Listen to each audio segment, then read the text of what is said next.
My roommate kept wearing my clothes without asking, so I hid a tracker in my favorite jacket. Okay, so I need to start by saying I know hiding a tracker in someone's jacket is a little intense. I'm aware. But by the time I did it, I'd been pushed to my absolute limit and, honestly, I don't regret it. So my roommate Madison and I had this arrangement, I guess, where she'd borrow my clothes. Quotation marks very much intended. It started small, a scarf here, a pair of earrings there. Stuff I'd notice missing, ask about, and she'd be like, oh yeah, I just grabbed it, hope that's okay.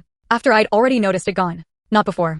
Then it became a pattern. Every couple weeks, something of mine would just vanish from my closet. Sometimes it'd reappear a few days later, smelling like someone else's perfume. Sometimes it just never came back at all. The final straw was my jacket. This denim jacket I'd had since high school, hand-painted the back myself, only one of its kind. I come home from a 12-hour shift, go to grab it for the next morning, and it's gone. Not in the laundry. Not on her side of the closet. Just gone. So I do something I'm not proud of.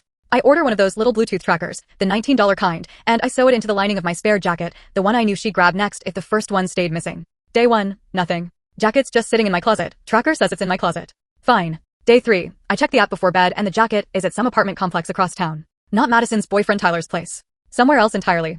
I'm like, okay, weird, but maybe she's at a friend's. Day 5, the jacket is at a coffee shop downtown, then a thrift store, then back to that same apartment. And that's when I start getting a really bad feeling. So I do a little digging. I search my jacket's exact description, the hand-painted back, the patch on the sleeve on one of those resale apps.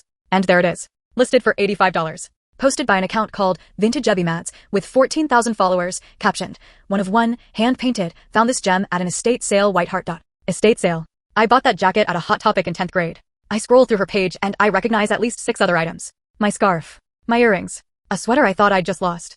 All vintage finds. All sold. All with hundreds of likes, people commenting things like, the curation on this page is unmatched. So I screenshot everything, the listings, the tracker history, the original photo I had of myself wearing the jacket 2 years ago with a visible timestamp, and I send it all to our mutual friend Jess, who, fun fact, also has 9,000 followers and a much bigger mouth than me. Within 2 days, Jess had posted a side-by-side comparison video.